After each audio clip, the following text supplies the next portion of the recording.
TPPU, kalaupun memang penyidik menemukan dugaan TPPU-nya, kita tarik apakah artis DC, inisial DC, bisa terlibat. Kalau memang penyidik bisa membuktikan, kemungkinan dia bisa diduga terlibat.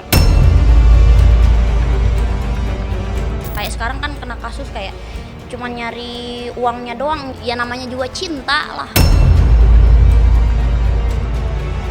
Karena di TPPU itu nanti akan ada pembuktian terbalik. Jadi dilihat nih kalau yang akunya uangnya belinya dari sini, nanti dilihat juga apakah benar.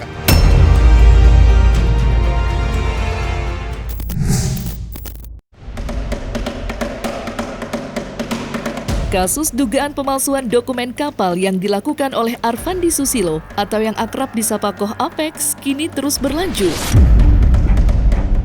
Kekasih dari Dinar Candy itu diduga telah memalsukan dokumen kapal tongkang milik relasi bisnisnya sejak Mei 2022 silam. Informasi tersebut pun tertera jelas dalam berkas laporan terhadap Koh Apex yang terdaftar di Polda Jambi pada 17 April kemarin. Selain melakukan pemalsuan surat, Koh Apex juga diduga sempat menjual salah satu kapal tanpa adanya izin dari perusahaan. Adapun kasus ini mencuat, nama Dinar Candy selaku kekasih dari Koh Apex pun ikut terseret di dalamnya. Sebagaimana hal itu bisa saja terjadi lantaran eksistensi Dinar Candy di industri tanah air belakangan kian meledak. Lantaran selain men-DJ, dirinya juga sempat mengikuti beberapa event boxing yang diselenggarakan oleh pihak swasta. Lantas, benarkah Dinar Candy juga bisa terjerat dalam kasus TPPU pemalsuan surat yang diduga dilakukan oleh kekasihnya itu? Iya, mungkin kami selaku praktisi hukum ingin menanggapi ya terkait isu ini. Sebenarnya lapor-melapor tuh hal yang sangat biasa, apalagi di dunia bisnis. Pada prinsipnya lapor-melapor itu sudah biasa. Artinya ketika ada orang yang ingin melaporkan, jadi dia juga bisa membuktikan. Namun karena yang terlapor ini, terduga pelaku ini adalah diduga sedang dekat ataupun diduga menikah siri ataupun diduga berpacaran dengan artis inisial DK ya. Nah, DK ya. Jadi DC. Jadi ini menjadi polemik di masyarakat ataupun di dunia saat ini jadi polemik. Nah, menurut kami hal yang biasa saja. Tapi kalaupun memang nanti ada dugaan keterlibatannya si inisial D ini dalam kasus yang si pacarnya sebagai terlapor, ya bisa-bisa aja penyidik nanti menetapkan dia juga sebagai tersangka kalau memang penyidik punya bukti yang kuat. Kalaupun memang penyidik menemukan dugaan TPPU-nya, kita tarik apakah artis DC, inisial DC, bisa terlibat. Kalau memang penyidik bisa membuktikan, kemungkinan dia bisa diduga terlibat, bisa terkena pasal 5 Undang-Undang Nomor 8 Tahun 2010 tentang TPPU. Ya, intinya bunyinya singkatnya, setiap orang yang diduga menerima, menggunakan, mendapat transferan dari hasil pada tindak pidana itu bisa dikenakan pidana, ancamannya 5 tahun, dendanya 1 miliar. Ya, kalau kami sih menanggapinya seharusnya ya itulah tugasnya teman-teman, mungkin teman-teman media mengawal kasus ini. Masyarakat lah, pasti masyarakat harus mengawal kasus ini, jangan sampai tenggelam. Kalau tenggelam nanti dalam hilang. Nah, jadi intinya ya kita sebagai masyarakat harus lebih aware, harus lebih cermat melihat kalaupun ada kasus-kasus yang terjadi, apalagi ini di daerah gitu loh. Jadi ya kita himbauan juga nih untuk semua masyarakat, kalau memang apapun kasusnya, apalagi ini melibatkan public figure, jangan sampai ini menjadi catatan lagi, karena sebelum-sebelumnya banyak sekali public figure yang terduga terlibat di kasus TPPU ataupun keluarganya yang tersangkut korupsi. Potensi terseretnya Dinar Candy ke dalam kasus yang diduga dilakukan oleh Koh Apex kini semakin menguat, lantaran ia sempat menyatakan jika dirinya telah menikah siri dengan pengusaha asal Jambi tersebut. Peluang itu bisa saja terbukti setelah belakangan ini baik Dinar Candy maupun Koh Apex kerap memamerkan kemewahan di sosial media, mulai dari mobil mewah hingga jam tangan dengan harga selangit. Dan dari situ pula, aparatur hukum negara setidaknya sudah mulai gencar menyelidiki aliran dana milik Koh Apex yang nantinya akan menjadi barang bukti untuk menguak kasus dugaan pencucian uang yang dilakukan oleh Koh Apex. Mungkinkah apa yang selama ini dipertontonkan Koh Apex dan Dinar Candy adalah hasil dari money laundry? Selama itu bisa dibuktikan bahwasanya itu adalah hasil dari tindak pidana penggelapan dokumen tersebut, maka jika diterapkannya pasal TPPU tersebut bisa saja. Jangan tadi tukar-tukar hadiah, bahkan teman saja, teman yang misalnya, bro, gue pinjam uang dong, tapi sampai sekarang belum dikembalikan. Nah, itu bisa kena juga di pasal 5 Undang-Undang TPPU. Karena di TPPU itu nanti akan ada pembuktian terbalik. Jadi dilihat nih, kalau yang akunya uangnya belinya dari sini, nanti dilihat juga apakah benar. Nanti misalnya dia si Koapex ini mentransfer uang sebesar sekian, ya kan? Terus langsung beberapa hari kemudian ada mobil yang datang ke rumahnya DC. Nah, itu bisa jadi diduga itu didapatkan dari uang hasil tindak pidana sehingga bisa dijerat pasal 5 TPPU.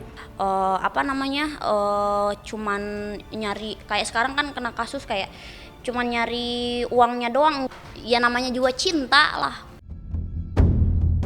Kabar terseretnya Koh Apex ke dalam kasus hukum dugaan tindak pidana pemalsuan surat atau dokumen sepertinya sampai juga ke telinga mantan istrinya, Ayu Soraya. Ya, bahkan belum lama ini Ayu sempat mengunggah sindiran yang sepertinya diperuntukkan untuk Dinar. Tidak bisa ditutupi pula jika hubungan Dinar Candy dan Koh Apex sempat menjadi sorotan banyak orang. Terlebih, drama percintaan Dinar dan Koh Apex dibangun di atas penderitaan Ayu Soraya yang sebelumnya merupakan istri sah dari Koh Apex. Meski pada akhirnya pengusaha kapal tongkang asal Jambi itu memilih mengorbankan rumah tangganya yang sudah dijalaninya selama 12 tahun lamanya. Lantas, seperti apa curahan kesedihan hati Ayu Soraya setelah hubungan rumah tangganya kandas di tangan orang ketiga?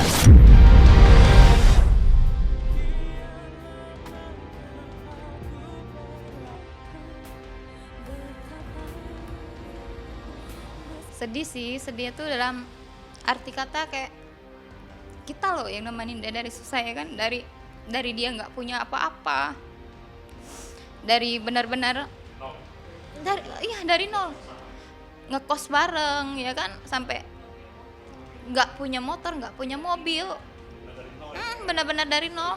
Lahiran anak aja kita susah mau bayar yang kayak mana, ya kan. Kalau dibilangnya sekarang keluarganya kaya, keluarganya banyak uang, keluarganya nggak pernah bantu kita. Benar-benar usaha kita berdua. Saksi hidup. Kalau teman-teman itu pada tahu, teman-temannya sampai bilang loh sama suami aku, kamu tuh bersyukur punya istri kayak Ayu. Kamu susah, Ayu bisa cari uang gitu. Sedihnya tuh di saat dia di puncak kesuksesan kayak gini, malah dia nikah siri itu.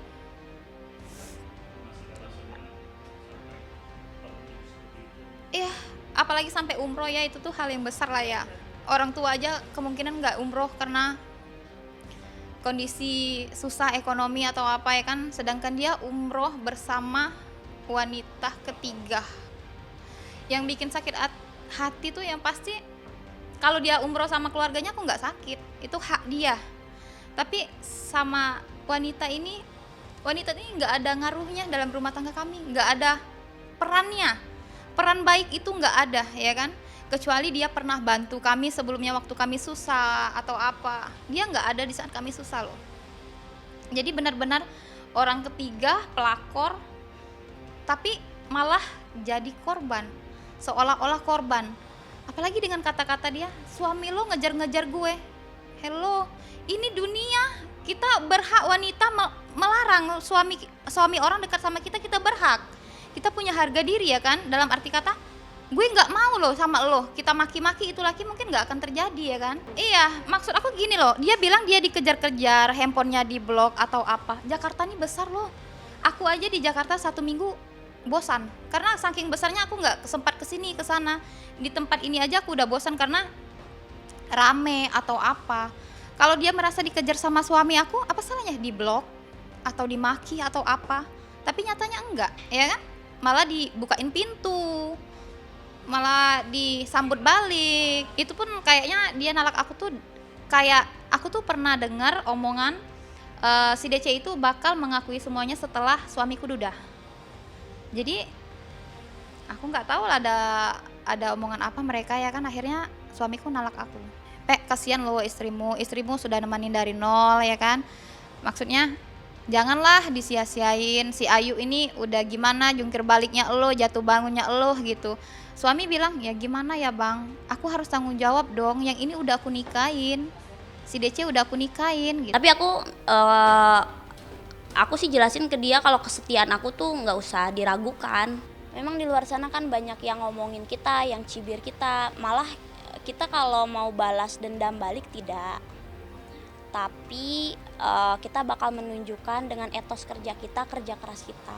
Kita bukan hubungan cuman hubungan doang, enggak. Cuman kan apapun itu ya lihat aja lah ke depannya seperti apa. Cuman ya ibarat kata kita berdua itu bukan main-main. Kita sama-sama sama-sama kerja, sama-sama otaknya keras. Jadi kalau kita lagi berantem, wah itu bisa nggak tanyaan, nggak bertanya, kita bisa 2 hari kayak gitu. Karena memang kayak salah satunya nggak ada yang mau ngalah juga. Dia juga nggak bodoh. Menurut aku dia menilai aku juga nggak bodoh juga. Dia maksudnya tuh, ini cewek mau bekerja juga, mau ngebantu.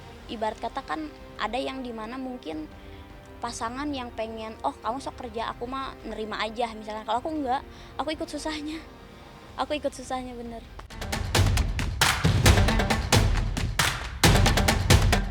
Sejak Koh Apex dan Ayu Soraya resmi bercerai, diketahui Dinar Candy juga memiliki hubungan spesial dengan anak-anak dari kekasihnya itu. Bahkan Dinar tidak lagi sungkan untuk mengabadikan dan mengumbar kebersamaannya dengan kedua anak Koh Apex ke publik. Dan mengenai kedekatannya dengan anak-anak Koh Apex, Dinar sendiri mengaku jika ia sudah memiliki nama panggilan dari kedua anak Koh Apex yang memanggilnya dengan sebutan Mami. Lantas, seperti apa perasaan Dinar yang kini sudah dekat dengan anak-anak Koh Apex? Ya pastilah, anak-anak juga dekat sama aku. Oh sering lah, nanti mereka kesini juga. 2 hari lagi kayaknya dia kesini. Baru video call, pengen dikasih bunga kayak mami, terus pengen dikasih mobil juga kayak mami katanya. Ya udah nanti kata aku kan ini kan mobil juga. Aku tuh sebenarnya kayak gimana ya? Ya udah ayo kita pakai bareng-bareng. Terus kalau bunga ya kita bikinin nanti bunga kayak aku juga. Kita kan fair aja, kita udah dewasa kayak gitu. Mau jalan-jalan. Sebenarnya deketnya udah lumayan lama. Jadi memang Koh Apek tuh membawa anak-anaknya buat deket sama aku. Jadi kayak memang disuruh panggil mami kayak gitu-gitu. Tapi kalau aku sih emang suka anak kecil. Jadi pas main sama Feli sama aku manggilnya adek sama kakak kan, seru-seru aja. Jadi mungkin nggak tahu dia tuh kayak merasa aku temen juga, jadi kayak main lari-lari, main bercandaan gitu, kayak berenang bareng, jadinya lucu. Merekanya tuh anak-anaknya tuh gampang deket, jadi akunya langsung welcome gitu, jadi tiba-tiba jadi nyambung aja.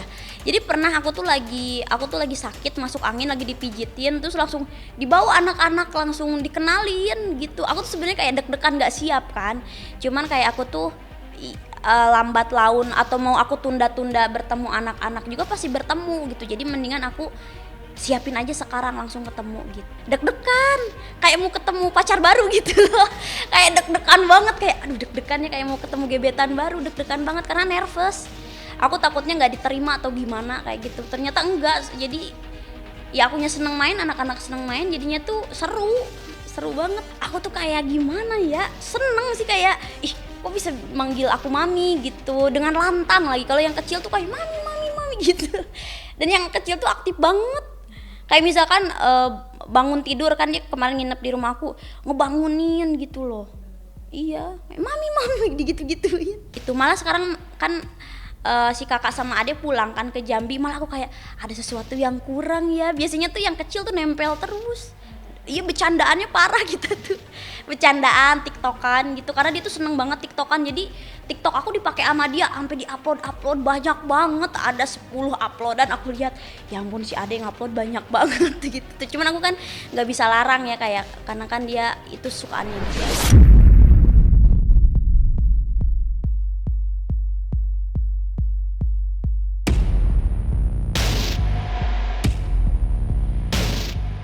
Nah, selesai sudah Cumi Lovers, saksikan terus Cumi Camp In-Depth, kabar lengkap, mendalam, dan akurat dari narasumber terpercaya.